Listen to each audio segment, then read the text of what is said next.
Hello all my dear students, a very good morning and welcome back to our channel and in my class again।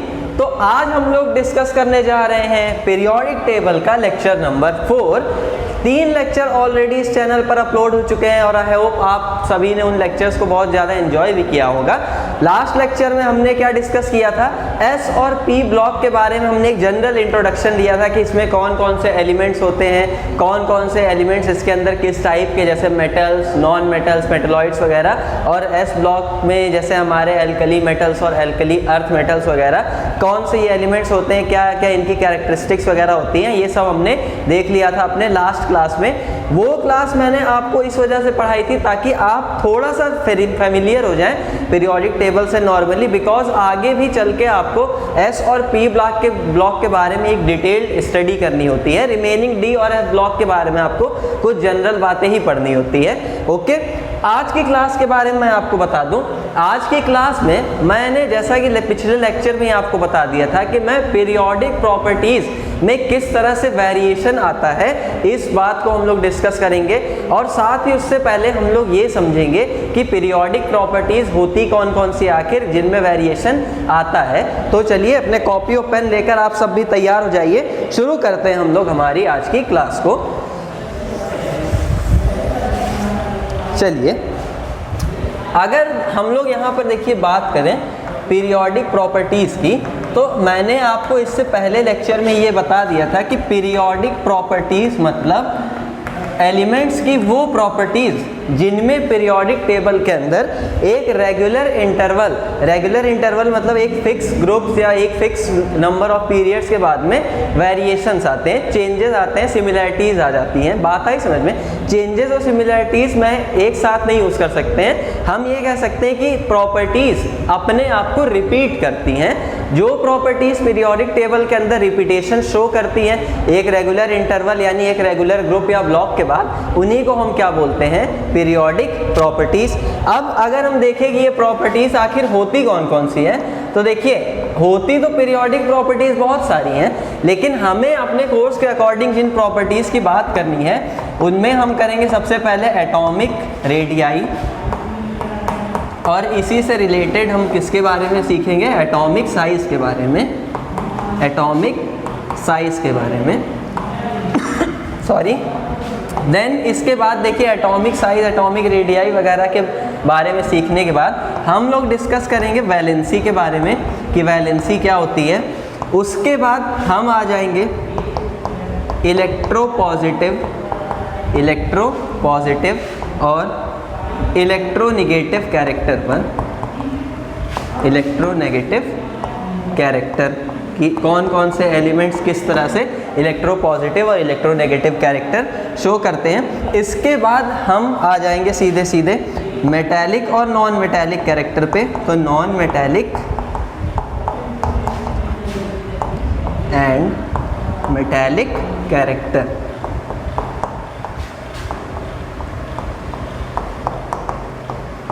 ठीक है, तो ये कुछ general properties होंगी। इसके अलावा हम लोग आयोनाइजेशन एनर्जी के वगैरह में भी थोड़ी बात कर लेंगे। तो आयोनाइजेशन एनर्जी, ठीक, तो ये कुछ कॉमन प्रॉपर्टीज़ होती हैं जिनके अंदर पीरियोडिक टेबल में वेरिएशंस होते हैं आफ्टर अ रेगुलर इंटरवल। इनके बारे में चलिए एक एक करके अब हम लोग डिटेल्ड स्टडी करते हैं। उससे पहले आप वीडियो को पॉज करके इसे नोट डाउन कर लीजिए।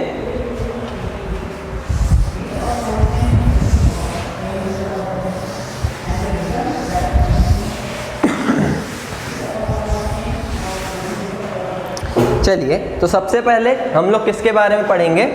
First of all we will discuss about atomic radii. सबसे पहले देखिए एटॉमिक रेडियाई होती क्या है, मैं आपको ये समझा देता हूँ, फिर हम देखेंगे कि एटॉमिक रेडियाई में वेरिएशंस किस तरह से पाए जाते हैं। तो सपोज करिए कि ये कोई एटम का न्यूक्लियस है और इसके बाहर ये क्या है? सारे शेल्स किनारे किनारे, जिन्हें हम ऑर्बिट्स भी कह सकते हैं। अब देखिए इस न्यूक्लियस के सेंटर से, जो न्यूक्लियस का ये सेंटर है, जो सबसे लास्ट वाला शेल होता है ना, इन दोनों के बीच की जो डिस्टेंस होती है इसी को हम क्या बोलते हैं? Atomic radii. इसी को हम क्या कहते हैं, एटॉमिक रेडियाई। अब एटॉमिक रेडियाई जो है ना यहाँ पर वो सिमिलर है सर्कल की रेडियाई के। जैसे देखिए ये सर्कल होता है, तो सर्कल में क्या होता है, हम यहाँ पर सर्कल के सेंटर से सरकमफेरेंस तक की जो डिस्टेंस होती है उसे रेडियस बोलते हैं। बात आई समझ में। यहाँ पर हम बस क्या कर रहे हैं कि मान ले रहे हैं कि सर्कल के सेंटर पे ही मेरा न्यूक्लियस है, ठीक है। और एटम का जो साइज है वो तो देखिए फिक्स है नहीं, बिकॉज नंबर ऑफ शेल्स वगैरह हर एटम के अंदर चेंज हो सकते हैं और चेंजेस के ही अकॉर्डिंग एटम का साइज भी यहाँ पर चेंज होता रहेगा। तो न्यूक्लियस से जो सबसे लास्ट वाला यानी आउटर मोस्ट शेल है, आउटर मोस्ट शेल, उस तक की जो डिस्टेंस होती है ना उसी को हम क्या बोलते हैं, एटॉमिक रेडियाई बोलते हैं। और कॉमनली हम इसे आर से ही डिनोट करते हैं। बात आ गई समझ में। तो अब देखिए यहाँ पर एटॉमिक रेडियाई तो क्या होता है आपको समझ में आ गया। अगर इसमें वेरिएशंस की बात करें तो हम इन पीरियोडिक टेबल वेरिएशंस चेक करते हैं ग्रुप्स में और पीरियड्स में कि कौन चीज़ कब कहाँ पर इंक्रीज़ हो रही है, कहाँ डिक्रीज़, मतलब ग्रुप में इंक्रीज़ हो रही है कि डिक्रीज़ हो रही है, या पीरियड में इंक्रीज़ हो रही है या डिक्रीज़ हो रही है, ठीक है। अब देखिए अगर ग्रुप्स में बात करें तो ग्रुप्स में देखिए होता क्या है, आज की क्लास की एक स्पेशलिटी मैं और बता दूं ना, मैं सिर्फ आपको ये नहीं बताऊंगा कि ये कौन सी चीज़ किधर बढ़ रही है किधर घट रही है, प्रॉपर रीज़न के साथ आपको बताऊंगा। रीज़न आपको नोट डाउन नहीं करना है, बिकॉज वो आपसे आपके एग्जाम पॉइंट ऑफ व्यू से बहुत ज़्यादा इंपॉर्टेंट नहीं है। फ्यू रीजन्स ही, कुछ ही रीजन्स ऐसे होंगे जो आपसे पूछे जाएंगे जिसमें से एटॉमिक रेडियाई भी इंक्लूड होता है। बाकी रीजन्स मैं आपको समझा दूंगा, आपको ध्यान बस इतना रखना है कि कौन कहाँ पर इंक्रीज होता है और कहाँ पर डिक्रीज होता है, ठीक है। अब देखिए अगर ग्रुप्स में बात करें तो atomic radii down the group की जब भी हम बात करेंगे तो हम कहाँ से कहाँ मूव करते हैं, अप टू डाउन, ठीक है, अप टू डाउन। तो अप टू डाउन जब भी हम मूव करेंगे ना ग्रुप में, तो ग्रुप में एटॉमिक रेडियाई इंक्रीज होती है। आप सबको ध्यान में रखना होगा कि ग्रुप में यानी अप टू डाउन मूव करने पर एटॉमिक रेडियाई इंक्रीज होती है। और पीरियड में जाने पर क्या फ़र्क पड़ेगा, तो अगर यहाँ पर ग्रुप में इंक्रीज हो रही है तो ऑब्वियस सी बात है एटॉमिक रेडियाई पीरियड में क्या होगी, डिक्रीज होगी सॉरी, पीरियड में जाने पर डिक्रीज। जस्ट ग्रुप का रिवर्स होता है पीरियड में खेल। बात आई समझ में। अब देखिए यहाँ पर ऐसा क्यों हुआ कि ग्रुप में इंक्रीमेंट हो रहा है और पीरियड्स में जाने पर यहाँ डिक्रीज हो जा रही है एटॉमिक रेडियाई। तो मैंने आपको बताया था कि जैसे ये है किसी पीरियोडिक टेबल का ग्रुप और ये हो गया हमारा पीरियड, ये ठीक है। अगर हम देखिए ग्रुप में अप टू डाउन मूव करते हैं तो ग्रुप में मूव करने पे देखिए क्या होता है, हमारे पीरियड्स चेंज होते जाते हैं। जैसे देखिए यहाँ था मैं ग्रुप में तो फर्स्ट पीरियड था, अब ग्रुप में यहाँ आ गया तो अब सेकंड पीरियड लग गया। इसी तरह से यहाँ मूव कर जाऊँगा तो थर्ड पीरियड लग जाएगा। बात आई समझ में। नंबर ऑफ पीरियड ग्रुप में अप टू डाउन मूव करने पे चेंज हो रहा है, इसका मतलब ये है कि n चेंज हो रहा है। n मतलब क्या होता है, नंबर ऑफ सेल।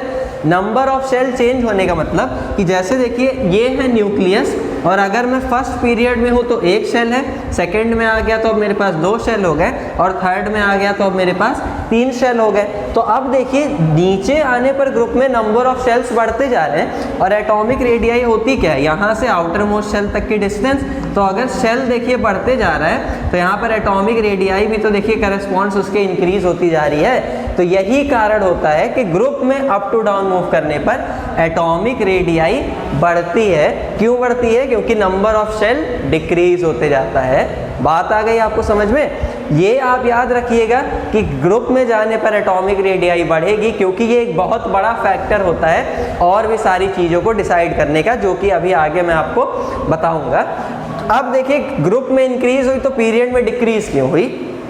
पीरियड में डिक्रीज होने का कारण देखिए ये है कि अगर हम किसी एक पीरियड में, सपोज करिए मैं इस सेकेंड पीरियड में लेफ्ट टू राइट मूव कर रहा हूँ, तो इस पूरे पीरियड के अंदर जो मेरा सेल है, सेल का मतलब कि n है, वो कैसा है, कांस्टेंट है।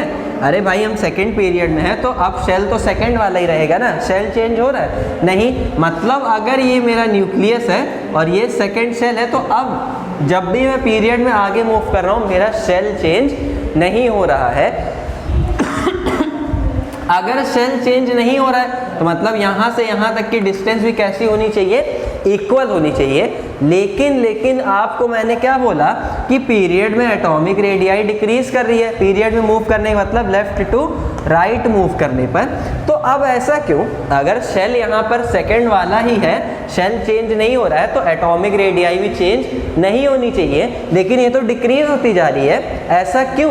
तो ऐसा इस वजह से क्योंकि आप देखिए यहाँ पर इस शेल के अंदर क्या है, इलेक्ट्रॉन्स है, यहाँ पर भी इलेक्ट्रॉन्स हैं, ये अंडरस्टूड है बात यहाँ पर। लेकिन देखिए हो क्या रहा है, यहाँ पर जो इलेक्ट्रॉन्स हैं सेकेंड शेल में, उनका लेफ्ट टू राइट जब भी हम मूव कर रहे हैं तो देखिए एटॉमिक नंबर इंक्रीज होते जा रहा है। यहाँ पर एटॉमिक नंबर इंक्रीज होने का मतलब कि नंबर ऑफ इलेक्ट्रॉन्स भी बढ़ते जा रहे हैं, ठीक, क्योंकि आपको मालूम ही है कि मॉडर्न पीरियोडिक टेबल में अरेंजमेंट कैसे किया गया है, एटॉमिक नंबर के इंक्रीजिंग ऑर्डर में। तो एटॉमिक नंबर Z अगर बढ़ेगा तो नंबर ऑफ इलेक्ट्रॉन्स भी बढ़ेंगे, लेकिन अब इलेक्ट्रॉन्स के लिए नया कोई शेल प्रेजेंस नहीं है। यहाँ पर तो नए शेल प्रेजेंट है, तो जो नए इलेक्ट्रॉन्स आएंगे वो नए नए शेल में ऐड होते जाएंगे, लेकिन यहाँ पे नया शेल ना होने की वजह से उन इलेक्ट्रॉन्स को इन्हीं शेल के अंदर ऐड होना पड़ रहा है, जिससे कि अब इलेक्ट्रॉन है निगेटिव और न्यूक्लियस के अंदर है प्रोटॉन जो कि है पॉजिटिव, तो ये इलेक्ट्रॉन्स को अपनी तरफ अट्रैक्ट करता है। पॉजिटिव और नेगेटिव चार्ज अपोजिट नेचर के चार्जेस एक दूसरे को अट्रैक्ट करते हैं। यहाँ पर देखिए अट्रैक्शन जो होता है ना, वो हर इलेक्ट्रॉन के बढ़ने के साथ में बढ़ता जाता है। इतने ज़्यादा इलेक्ट्रॉन्स बढ़ते जाएंगे, अट्रैक्शन फोर्स उतना ही ज़्यादा बढ़ता जाएगा, और इसी अट्रैक्शन के चक्कर में ना ये खींच के ना शेल को ऐसे अपने साइड बुला लेता है, नंबर ऑफ इलेक्ट्रॉन्स को बुलाना चाहता है, और नंबर ऑफ इलेक्ट्रॉन्स के साथ साथ शेल भी घिसता हुआ घसीटता पीछे चला आता है। इसी वजह से शेल कांस्टेंट होने के बावजूद भी एटॉमिक रेडियाई यहाँ पर डिक्रीज कर जाती है। बात आ गई ना समझ में? बहुत अच्छा रीज़न है यहाँ पर, और ये क्वेश्चन अगर आप नॉर्मली किसी से भी पूछ लीजिए तो वो एक बार थोड़ा सा यहाँ पर अपने आप को संकट में महसूस करेगा, ठीक। तो इसी तरह से अब कुछ मैं और नए ट्रेंड्स आगे आपको बताता हूँ। ये ट्रेंड अगर आपको बहुत अच्छा लगा, रीज़न पसंद आया, तो वीडियो को तुरंत लाइक कर दीजिए, फिर हम आगे डिस्कस करते हैं।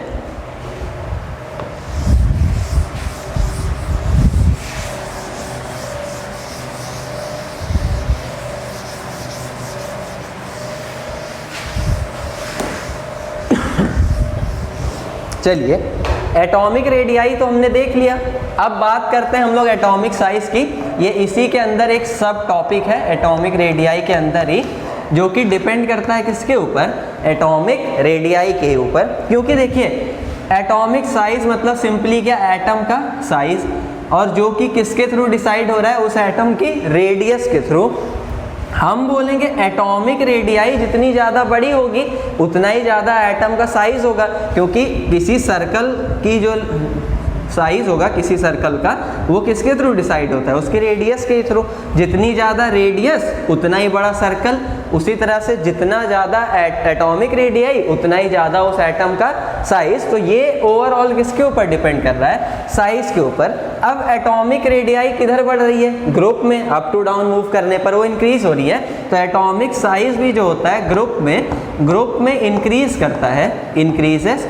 और नंबर ऑफ पीरियड में अगर हम लेफ्ट टू राइट मूव करते हैं तो ये डिक्रीज कर जाता है, क्योंकि एटॉमिक रेडियाई भी लेफ्ट टू राइट पीरियड में मूव करने पर डिक्रीज करती है। तो ओवरऑल ये फैक्टर किसके ऊपर डिपेंडेंट था, एटॉमिक रेडियाई के ऊपर। और एटॉमिक साइज भी क्या होता है अब आपने समझ लिया। तो चलिए next factor, next periodic property जो है हमारी, उसके बारे में हम डिस्कस कर लेते हैं, जो कि है वैलेंसी। आप सबने खुद अभी अभी देखा कि यहाँ पर आफ्टर रेगुलर इंटरवल रिपीटेशन हो रहा है प्रॉपर्टीज़ का, बिकॉज एक ग्रुप वगैरह में जब भी आप आ जाएं कि एक पीरियड में आप मूव कर रहे हैं तो नंबर ऑफ शेल्स वगैरह कांस्टेंट है। तो यही सारे रीज़न होते हैं किसी भी एटम के अंदर पीरियोडिसिटी के, एटम के अंदर नहीं, एलिमेंट्स की प्रॉपर्टीज़ के अंदर, ठीक। तो हेडिंग नोट डाउन कर लीजिए, वैलेंसी। अब हम लोग देखते हैं कि वैलेंसी क्या होती है। वैलेंसी को देखिए अगर हमें समझना है तो इसे समझना काफ़ी कॉम्प्लेक्स है। कॉम्प्लेक्स थोड़ा इसलिए इसे समझना क्योंकि पीरियोडिक टेबल के अंदर ढेर सारे मेटल्स ऐसे हैं ना जिनकी वैलेंसी की कई सारी वैल्यूज होती हैं, मीन्स वो वेरिएबल वैलेंसीज भी शो करते हैं, कोई एक फिक्स वैलेंसी उनकी नहीं होती है कि ये वैलेंसी मतलब क्या कि कौन एटम कितने बॉन्ड्स बनाएगा, किसके साथ में मिलकर कितने बॉन्ड्स बनाएगा। अगर एक बॉन्ड बनाता है तो वैलेंसी 1, 2 बनाएगा तो 2, 3 का बनाएगा तो 3 और 4 बॉन्ड्स बनाएगा तो 4। ये सब आपको 9th वगैरह में ही बता दिया जाता है। लेकिन वैलेंसी यहाँ पर हम इजीली नहीं समझ सकते इतना, तो इसके लिए हमारे कोर्स में ना एक छोटा सा ही बस टॉपिक इंक्लूड किया गया है कि हम किसी शॉर्ट पीरियड के अंदर ही वैलेंसी की बात करेंगे इन अकॉर्डिंग टू आवर कोर्स, जो कि हमारे कोर्स में आगे और फर्दर जब 11th 12th क्लासेस में आएंगे ना तो वहाँ पे आपको वैलेंसी के ट्रेंड एकदम डीप में समझाए जाएंगे कि किस तरह से एटम्स की वैलेंसी में वेरिएशन होता है। लेकिन हम बस किस में बात करेंगे, शॉर्ट पीरियड में। अब आप बोलेंगे भाई ये शॉर्ट पीरियड है क्या, तो जो हमारे सेकेंड और थर्ड पीरियड होते हैं पीरियोडिक टेबल के सॉरी, इन्हें हम क्या बोलते हैं, शॉर्ट पीरियड। फर्स्ट पीरियड को हम लोग शॉर्टेस्ट पीरियड बोलते हैं, सबसे छोटा, क्योंकि इसमें बस हाइड्रोजन और हीलियम केवल और केवल 2 ही हमारे एलिमेंट्स होते हैं। बात आई समझ में। लेकिन सेकेंड और थर्ड पीरियड्स को हम क्या बोलेंगे, शॉर्ट पीरियड्स। अब इसमें देखिए अगर मैं आपको समझाऊं वैलेंसी का वेरिएशन किस तरह से होता है, तो पहले सबसे तो एलिमेंट्स देख लेते हैं। सेकेंड पीरियड्स के अगर हम एलिमेंट्स की बात करें तो देखिए यहाँ पर सेकेंड नहीं, चलिए हम थर्ड पीरियड कंसीडर कर लेते हैं क्योंकि समझना वहाँ पर रिलेटिवली थोड़ा सा आसान होगा। तो थर्ड पीरियड में अगर हम लोग बात कर लें यहाँ पर तो सोडियम, मैग्नीशियम, फिर उसके बाद आ जाते हैं ग्रुप 13 में तो एल्यूमिनियम, फिर उसके बाद यहाँ पर आ जाएगा एल्यूमिनियम के बाद कार्बन तो सिलिकॉन, फिर फॉस्फोरस, फॉस्फोरस नाइट्रोजन फैमिली का, देन ऑक्सीजन फैमिली तो यहाँ पर सल्फर, और उसके बाद आ जाएगा हेलोजन फैमिली मेंबर से क्लोरीन, और देन उसके बाद आर्गन यहाँ पर। ठीक है, अब यहाँ पर देखिए क्या होगा, अगर हम बात करें सोडियम की वैलेंसी की तो सोडियम एक बॉन्ड बनाता है, एक इलेक्ट्रॉन इजीली रिमूव कर सकता है तो इसकी वैलेंसी होगी 1। देन मैग्नीशियम की कितनी होती है 2, बिकॉज ये अपने आउटर मोस्ट शेल से 2 इलेक्ट्रॉन्स को लूज करके 2 बॉन्ड्स आसानी से बना सकता है। एल्यूमिनियम की वैलेंसी कॉमन वैलेंसी होती है 3। इसी तरह से सिलिकॉन की अगर बात करें तो carbon family member general valency की वैल्यू होती है 4 इसके लिए। ठीक है, फिर अगर हम देखिए बात करें फॉस्फोरस की तो ये कॉमन वैलेंसी इसकी होती है 3, हालांकि ये 5 बॉन्ड्स तक भी बना सकता है। और सल्फर की जनरल वैलेंसी होती है 2, जबकि ये 8 बॉन्ड्स तक भी बना सकता है सल्फर। बात आई समझ में। देन क्लोरीन की कॉमन वैलेंसी 1 और आर्गन की कितनी हो जाएगी 0। क्यों? बिकॉज ये इनर्ट गैस है, इसकी रिएक्टिविटी बहुत ही कम होती है, लगभग ना के बराबर। ठीक, आपने क्या देखा इन ट्रेंड्स में, आप देख रहे हैं कि शॉर्ट पीरियड के अंदर ये जो थर्ड शॉर्ट पीरियड हमने कंसीडर किया है, पहले तो वैलेंसी की वैल्यू इंक्रीज होती है। यहाँ पर देखिए वैलेंसी की वैल्यू क्या हो रही है, इंक्रीज हो रही है। 1 से 4 तक पहले वैलेंसी इंक्रीज कर रही है, 1 2 3 4, और उसके बाद स्लाइटली यहाँ से उसके अंदर डिक्रीज हो रहा है। मीन्स अब 4 तक बढ़ने के बाद वैलेंसी जो है वो 0 तक अगेन क्या हो जा रही है, डिक्रीज हो जा रही है। देखिए 3 2 1 और 0, तो यही वेरिएशन है वैलेंसी का पीरियोडिक टेबल के किसी शॉर्ट पीरियड के अंदर। हालांकि अब मैंने ये देखिए यहाँ पर वेरिएबल वैलेंसी की भी आपसे बात की थी, तो फॉस्फोरस हो गया, सल्फर हो गया, ये लोग वेरिएबल वैलेंसीज भी शो करते हैं। ये लोग अपनी वैलेंसी 5 तक मतलब फॉस्फोरस 5 तक, सल्फर 8 तक एक्सटेंड भी कर सकता है, जो कि आप आगे की क्लासेस में पढ़ेंगे। तो वैलेंसी में बस सिंपली आपको यही ट्रेंड याद रखना होगा। और किसी भी एटम की वैलेंसी को डिसाइड करने का फैक्टर क्या होता है, उसका इलेक्ट्रॉनिक कॉन्फ़िगरेशन, यानी कि उसके आउटर मोस्ट शेल के अंदर प्रेजेंस इलेक्ट्रॉन्स। बात आ गई समझ में? तो चलिए इसे आप नोट डाउन कर लीजिए। अब हम अपने नेक्स्ट फैक्टर यानी कि इलेक्ट्रोपॉजिटिविटी और इलेक्ट्रोनिगेटिविटी के बारे में बात करते हैं।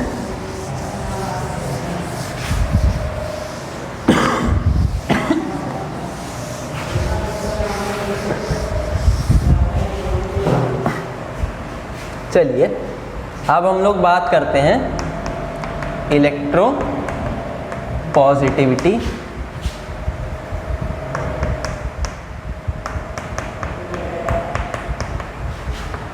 And electronegativity.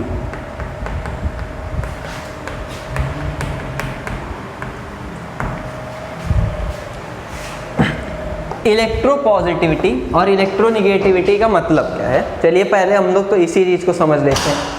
तो अगर कोई सी एलिमेंट का एटम है और वो अपने ऊपर पॉजिटिव चार्ज डेवलप करने की पावर रखता है, बात आई समझ में। पॉजिटिव चार्ज कब डेवलप होगा, जब उसके अंदर से इलेक्ट्रॉन्स को हम निकाल देंगे यानी रिमूव कर देंगे। मतलब जो एलिमेंट यानी जो एटम इलेक्ट्रॉन्स को रिमूव कर सकता है, अपने अंदर से निकाल सकता है, हम बोलेंगे वो किस नेचर का है, इलेक्ट्रोपॉजिटिव नेचर का है। बिकॉज इलेक्ट्रॉन के निकलते ही उसके ऊपर क्या डेवलप हो जाएगा, पॉजिटिव चार्ज। इस चीज़ को देखिए समझने का ना तरीका अच्छा है। आप ऐसे सपोज करिए कि जब तक एटम न्यूट्रल है, यहाँ पर एटम के अंदर दो गैंग्स हैं, एक इलेक्ट्रॉन की गैंग, दूसरी प्रोटॉन की गैंग। अब अगर दोनों गैंग्स में मेंबर सेम है तो दोनों में से कोई भी रूल नहीं कर सकता, बिकॉज दोनों के पास सेम पावर है। लेकिन अगर किसी गैंग का एक भी मेंबर कम हो गया तो उसके अपोजिट गैंग की पावर तो अब इंक्रीज हो जाएगी। बात आ रही ना समझ में। तो यहाँ पर देखिए अगर हमने इलेक्ट्रॉन को निकाल दिया तो किसकी गैंग में कमी आई, इलेक्ट्रॉन की गैंग में। तो पावर किसकी इंक्रीज होगी, प्रोटॉन यानी पॉजिटिव वाले की। और अब रूल कौन करेगा, पॉजिटिव। तो पूरे एटम के ऊपर कौन सा चार्ज डेवलप हो जाता है, पॉजिटिव चार्ज। इसी तरह से अब आप इलेक्ट्रॉन्स को निकाल तो मतलब आपने इलेक्ट्रॉन को तो निकाल सकते हैं इजीली, लेकिन जब किसी एटम के ऊपर मुझे नेगेटिव चार्ज डेवलप करना होगा तो क्या मैं प्रोटॉन को निकाल दूंगा, नहीं। हम प्रोटॉन को जनरली इजीली नहीं निकाल सकते न्यूक्लियस से, कॉमनली सॉरी आप ये समझिए कि हम उसे निकाल ही नहीं सकते हैं, बिकॉज उसके लिए हमें बहुत सारे complex physical process, nuclear fission या फ्यूजन वगैरह की हेल्प लेनी पड़ेगी, जो कि हम कॉमन केसेस में नहीं करते हैं। ठीक है, तो इलेक्ट्रॉन को ही आप निकाल सकते हैं, प्रोटॉन को आप रिमूव नहीं कर सकते। जनरली मैंने बोला एकदम नहीं कर सकते, ये नहीं होगा। तो हम करेंगे क्या, क्योंकि अगर नेगेटिव डेवलप करवाना है तो आखिर पॉजिटिव को तो कम होना ही पड़ेगा। कैसे करेंगे, पॉजिटिव हम गैंग में से मेंबर्स निकाल नहीं सकते, लेकिन निगेटिव की गैंग में बढ़ा तो सकते हैं। तो निगेटिव की गैंग में बढ़ाना मतलब और इलेक्ट्रॉन्स अगर ऐड कर दिए जाए एटम के अंदर तो अब पावर किसकी ज़्यादा हो गई, इलेक्ट्रॉन गैंग की। और पूरे एटम के ऊपर अब कब्जा किसका हो जाएगा, नेगेटिव चार्ज यानी इलेक्ट्रॉन गैंग का। बात आ गई आपको समझ में। तो इस तरह से अगर पॉजिटिव चार्ज आया कब, इलेक्ट्रॉन को निकालने पर, और इस समय हम क्या बोलेंगे, एटम को इलेक्ट्रो पॉजिटिव। बात आ गई समझ में आपको। अगर एटम के ऊपर नेगेटिव चार्ज डेवलप हुआ, नेगेटिव चार्ज डेवलप होने का मतलब उसमें मैंने इलेक्ट्रॉन्स को ऐड कर दिया, तो अब हम इसे क्या बोलेंगे, इलेक्ट्रो नेगेटिव, कि मेरा एटम हो गया इलेक्ट्रो नेगेटिव। बात आ रही है आपको समझ में।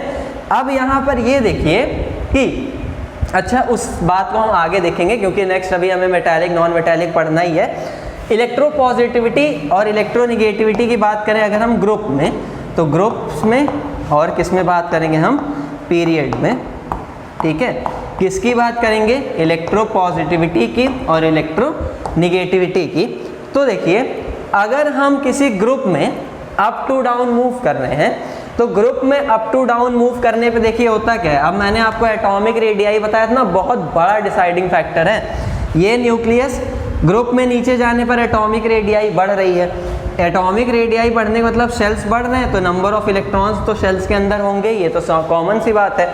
देखिए होता क्या है, न्यूक्लियस का जब एटॉमिक रेडियाई बढ़ती है तो आउटर मोस्ट शेल के इलेक्ट्रॉनों से उसकी डिस्टेंस बढ़ती जाती है। ठीक है, अब जैसे पहले चार्ज यहाँ पे था, अब चार्ज यहाँ पे हो गया, फिर यहाँ चला गया, तो डिस्टेंस बढ़ने के साथ साथ जो खींचने की टेंडेंसी होती है ना, वो भी क्या होती जाती है, कम होती जाती है।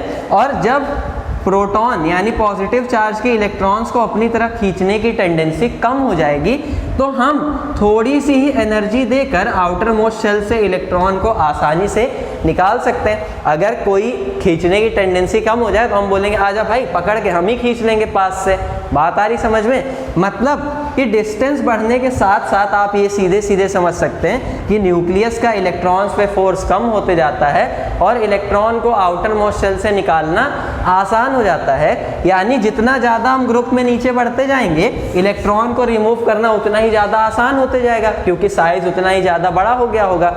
अब यहाँ पे इलेक्ट्रॉन को निकालना आसान, तो कौन सा कैरेक्टर बढ़ा, इलेक्ट्रोपॉजिटिव कैरेक्टर। क्यों?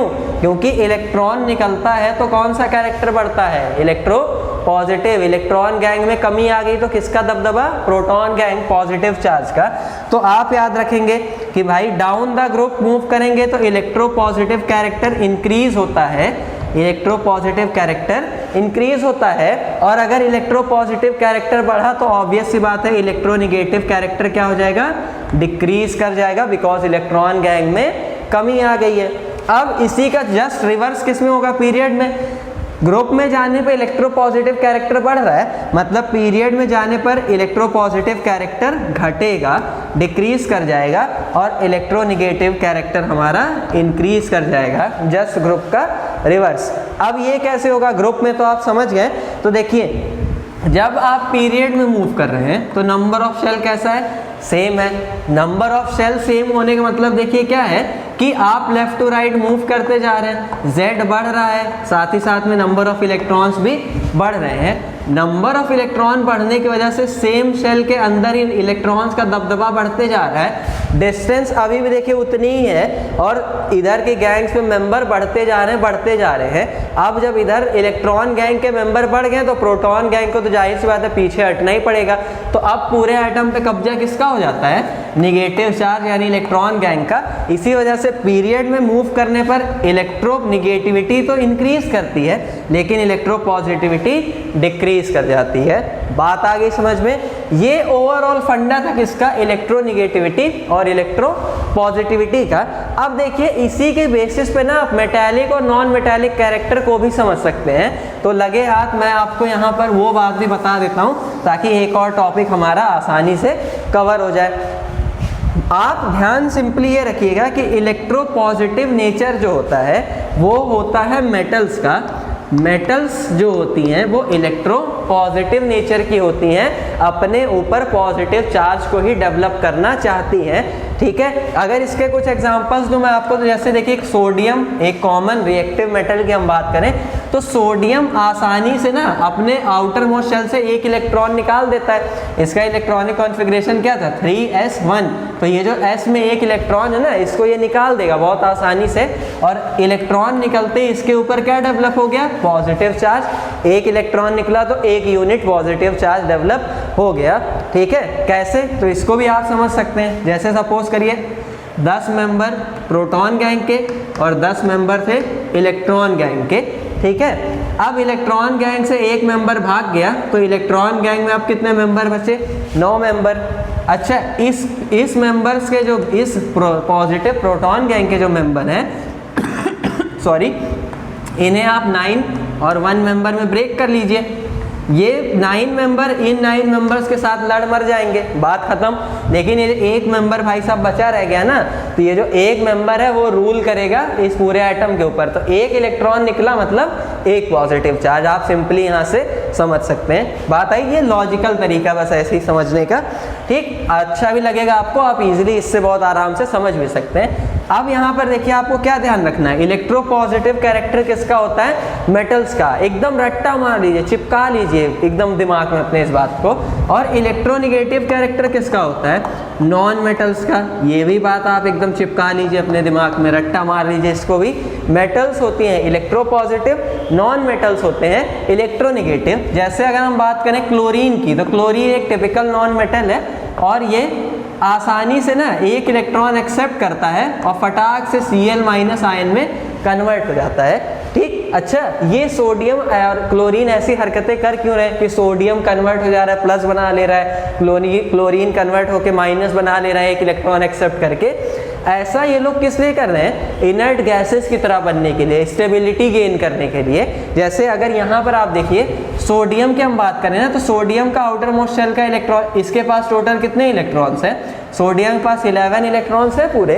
इसका एटॉमिक नंबर होता है 11, मास नंबर 23। तो हमें बस एटॉमिक से भी मतलब है, 11 होता है। अगर ये अपने अंदर से एक इलेक्ट्रॉन रिमूव कर दे तो अब इसके पास बचे कितने इलेक्ट्रॉन, 10 इलेक्ट्रॉन। और 10 इलेक्ट्रॉन होते हैं नियॉन इनर्ट गैस के पास। नियॉन गैस अपने पास 10 इलेक्ट्रॉन रखती है। तो अब सोडियम का भी एटम किसकी तरह बिहेव करने लगा, नियॉन की तरह। उसके पास भी 10 हो गए, यानी एक इलेक्ट्रॉन अगर सोडियम निकाल देगा तो वो बन जाएगा Na+, और Na+ किसकी तरह बिहेव करेगा, नियॉन की तरह। इसका कॉन्फ़िगरेशन नियॉन की तरह हो गया तो ये स्टेबल हो जाएगा, इनर्ट गैस की तरह बन जाएगा, इसीलिए ये हरकतें करता है सोडियम। और क्लोरीन का अब अगर हम बात करें तो क्लोरीन का देखिए होता है कितना 17। अब इन भाई साहब के पास 17 इलेक्ट्रॉन्स हैं, 17 में अगर किसी तरह से एक और इनको मिल जाए तो ये बना लेंगे 18, और 18 इलेक्ट्रॉन्स किसके पास होते हैं, आर्गन इनर्ट गैस के पास। ठीक है, तो अब क्लोरीन एक इलेक्ट्रॉन लेके किसकी तरह बिहेव करने लगेगा, आर्गन की तरह। तो इसी वजह से क्लोरीन ने एक इलेक्ट्रॉन एक्सेप्ट किया और सोडियम ने एक इलेक्ट्रॉन रिलीज किया। इसी तरह से जितने भी एलिमेंट्स हैं ना पीरियोडिक टेबल के अंदर, वो इलेक्ट्रॉन्स को एक्सेप्ट करके या इलेक्ट्रॉन्स को लूज करके जिस भी तरह से उनको बने स्टेबिलिटी को वो गेन कर लेते हैं। बात आ गई समझ में, इनर्ट गैसेस की तरह बन जाते हैं। तो ये चलिए हम लोग थोड़ा सा टॉपिक से भटक गए थे, आ जाते हैं टॉपिक पे। आप याद रखेंगे मेटल्स होती हैं इलेक्ट्रोपॉजिटिव और नॉन मेटल्स होते हैं इलेक्ट्रोनेगेटिव। अब देखिए अगर हम लगे हाथ यहीं पे मेटालिक और नॉन मेटालिक कैरेक्टर की भी बात करने, जो कि हमारी अगली पीरियोडिक प्रॉपर्टी थी, मेटालिक एंड नॉन मेटालिक, आप सब हेडिंग लिख लीजिएगा फटाफट। तो देखिए होगा क्या, ग्रुप में जाने पर पॉजिटिव कैरेक्टर इंक्रीज कर रहा है, मतलब इलेक्ट्रोपॉजिटिविटी डाउन द ग्रुप जाने पे बढ़ रही है। और इलेक्ट्रोपॉजिटिव होना किसका काम है, मेटल्स का काम है। जितना ज़्यादा इलेक्ट्रोपॉजिटिव होगा उतना ही अच्छा मेटल होगा, क्योंकि भाई मेटल बनाता क्या है, इलेक्ट्रोपॉजिटिव सॉरी। तो आप इसका मतलब ये समझेंगे कि डाउन द ग्रुप जाने पे इलेक्ट्रोपॉजिटिविटी बढ़ रही है। मतलब अगर हम यहीं पे बात करेंगे मेटालिक कैरेक्टर की, तो मेटालिक कैरेक्टर भी क्या होगा, बढ़ेगा डाउन द ग्रुप जाने पे, ग्रुप में नीचे जाने पे इलेक्ट्रोपॉजिटिविटी के साथ साथ ही। तो अब घटेगा क्या, तो नॉन मेटालिक कैरेक्टर घट जाएगा ग्रुप में नीचे जाने पे। बात आई समझ में, नॉन मेटालिक वाला कैरेक्टर घट जाएगा, डिक्रीज कर जाएगा। ओके, और इसी तरह से अगर हम बात करें पीरियड में, तो देखिए पीरियड में positive character left to right जाने पे डिक्रीज कर रहा है। देखिए इलेक्ट्रोपॉजिटिव कैरेक्टर घटता जा रहा है, इसका मतलब यहाँ पर इंक्रीज कौन कर रहा है, नॉन मेटालिक कैरेक्टर। तो यहाँ पर पहले हम लिख लेते हैं पॉजिटिव वाले में कि मेटालिक वाला कैरेक्टर डिक्रीज कर रहा है, और यहाँ पर इंक्रीज कौन करेगा, नॉन मेटालिक कैरेक्टर। तो अब आप आसानी से याद रख सकते हैं कि जब भी हम मूव करेंगे down the group up to down, metallic character बढ़ता है और लेफ्ट टू राइट मूव करने पे मेटालिक कैरेक्टर घटता है। अब left to right metallic character घट रहा है, मतलब नॉन मेटालिक कैरेक्टर बढ़ रहा है, और down the group metallic character बढ़ रहा है, यानी कि नॉन मेटालिक कैरेक्टर घट रहा है। बात आ गई समझ में, ध्यान रखिएगा एकदम आराम से, इसमें कोई भी डाउट की बात यहाँ पर नहीं है। अब इसके अगर मैं आपको एग्जांपल भी दूँ तो मैं आपको शो करके दिखा सकता हूँ। आप देखिए पीरियोडिक टेबल में एस ब्लॉक में हमने देखा था, तो सोडियम मैग्नीशियम ये जो मेटल्स थे वो इस साइड थे एस ब्लॉक में, और इस तरफ जब आप मूव कर रहे थे तो देखिए यहाँ पर नाइट्रोजन हो गया, फॉस्फोरस हो गया, इसी तरह से क्लोरीन वगैरह हो गए, ये सारे नॉन मेटल्स पीरियोडिक टेबल के इस साइड थे। तो देखिए यहाँ है आप तो मेटालिक कैरेक्टर है, और इधर बढ़ गए तो आप किसमें चेंज हो गया, नॉन मेटल में। लेकिन जब अप टू डाउन मूव करें तो देखिए सारे क्या होते हैं, मेटल मेटल मेटल।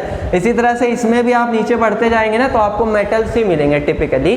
बात आ गई ना समझ में, तो यही होता है यहाँ पर फंडा मेटालिक और नॉन मेटालिक कैरेक्टर का।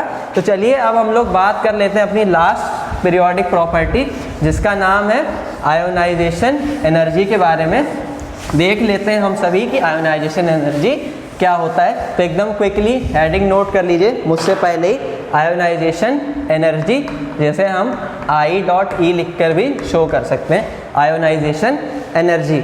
अब देखिए आयोनाइजेशन समझने से, एनर्जी समझने से पहले आपको आयोनाइजेशन क्या होता है ये समझना पड़ेगा। तो देखिए अगर ये है न्यूक्लियस और मैं बोल दूं कि ये जो है ये किसी एटम का आउटर मोस्ट शेल है जिसमें ये कुछ इलेक्ट्रॉन्स हैं यहाँ पर, ठीक है, ये वाला क्या है, outer most shell, outer most shell. अब देखिए मान लीजिए मुझे इस आउटर मोस्ट शेल में से किसी इलेक्ट्रॉन को निकाल देना है, रिमूव करना है। तो इलेक्ट्रॉन को जब भी देखिए मुझे रिमूव करना होता है ना, तो मुझे एनर्जी अपनी तरफ से देनी पड़ती है, ये बात आप लोग याद रखिएगा। तो यहाँ पे मैंने एनर्जी दी इलेक्ट्रॉन को, सपोज करिए एनर्जी कितनी है, ई एनर्जी देते ही मेरा इलेक्ट्रॉन अपना ये शेल छोड़ के भाग गया, एटम के अंदर से निकल गया। बात आई समझ में। तो ई एनर्जी देने पर मेरा इलेक्ट्रॉन एटम को छोड़कर भाग गया, तो ये एनर्जी ई मेरे लिए क्या कहलाती है? Ionization energy. और ये इलेक्ट्रॉन को आउटर मोस्ट शेल से एनर्जी देके निकालने की जो प्रोसेस है ना, इसको ही मैं क्या कहता हूँ? आयोनाइजेशन कहता हूँ। बात आई समझ में? मतलब हम क्या बोलेंगे आयोनाइजेशन एनर्जी की डेफिनेशन में कि the energy which is required to remove an electron from the outermost shell of an atom is known as ionization energy, and the process of removing an electron is known as ionization। मतलब जो energy की ज़रूरत पड़ती है उसे कहते हैं ionisation energy, और इलेक्ट्रॉन को निकालने की ये जो प्रोसेस है उसे हम क्या कहते हैं? आयोनाइजेशन। बात आ गई समझ में? तो चलिए अब यहाँ पर ट्रेंड समझ लेते हैं कि आयोनाइजेशन एनर्जी के ट्रेंड्स क्या हैं ग्रुप्स में और पीरियड्स में। तो देखिए ये प्रॉपर्टी भी ना हमारी डिसाइड होती है एटॉमिक साइज के थ्रू, आयोनाइजेशन एनर्जी भी। कैसे? मैं आपको बोल रहा हूँ कि अगर आप ग्रुप में मूव कर रहे हैं तो देखिए एटम का साइज बढ़ते जा रहा है।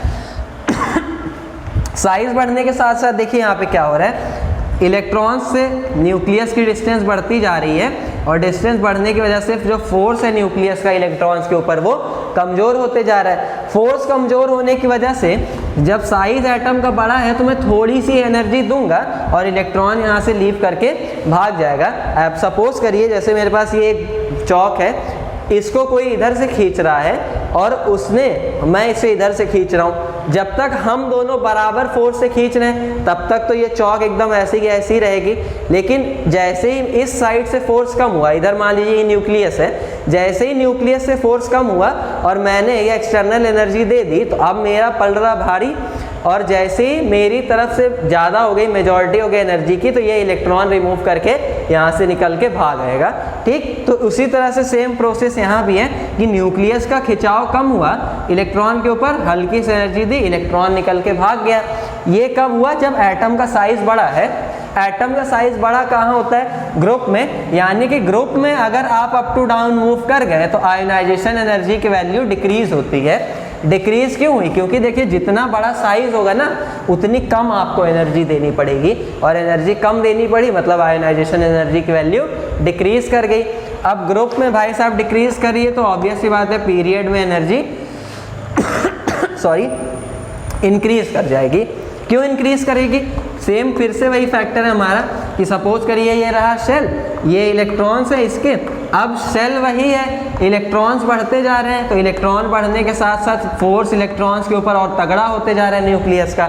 इलेक्ट्रॉन का इस बार खिंचाव ज़्यादा है तो मुझे बहुत ज़्यादा अमाउंट में एनर्जी देनी पड़ेगी ताकि इलेक्ट्रॉन का जो फोर्स है उसको मैं यहाँ पे डोमिनेट कर सकूँ और उसके बाद जो है इलेक्ट्रॉन को यहाँ से रिमूव कर सकूँ। तो यहाँ पर मुझे एनर्जी ज़्यादा देनी पड़ेगी क्योंकि साइज़ यहाँ पर क्या होते जा रहा है, छोटा, शेल को और न्यूक्लियस अपनी तरफ खींचते जा रहा है, तो इलेक्ट्रॉन को निकालना यहाँ से आसान है। ठीक, तो पीरियड में इसी वजह से आयोनाइजेशन एनर्जी की वैल्यू इंक्रीज कर जाती है क्योंकि पीरियड में इलेक्ट्रॉन को निकालने के लिए मुझे ज़्यादा एनर्जी देनी पड़ती है।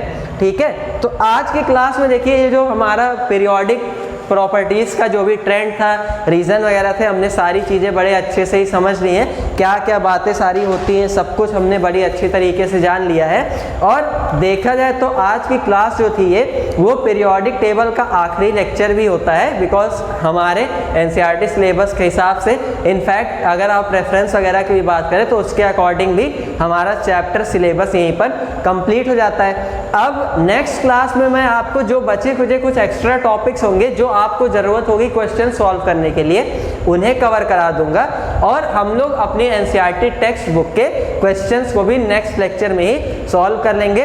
पूरी एनसीईआरटी मैं आपको सॉल्व करवा दूंगा, आपकी पूरी NCERT text book class 10th की, ये मैं आपको प्रॉमिस करता हूँ। तब तक के लिए आपसे बस रिक्वेस्ट इतनी है ना कि वीडियो को एकदम जितना ज़्यादा से ज़्यादा हो सके शेयर करिए। लाइक आपने कर ही दिया होगा, मैंने रिक्वेस्ट की थी, नहीं किया है तो प्लीज़ वीडियो को लाइक ज़रूर कर दीजिएगा। चैनल को अगर आपने अभी तक सब्सक्राइब नहीं किया हो तो प्लीज़ चैनल को सब्सक्राइब भी कर लीजिएगा और नोटिफिकेशंस को भी ऑन कर लीजिएगा। पूरा चैप्टर आज का जितना लेक्चर है और पिछले जितने लेक्चर्स हो चुके हैं उन्हें आप थ्रू आउट 1 लेक्चर्स लेके पूरा अभी तक रिवाइज कर लीजिएगा। मिलते हैं हम लोग अपनी अगली क्लास में। Till then bye.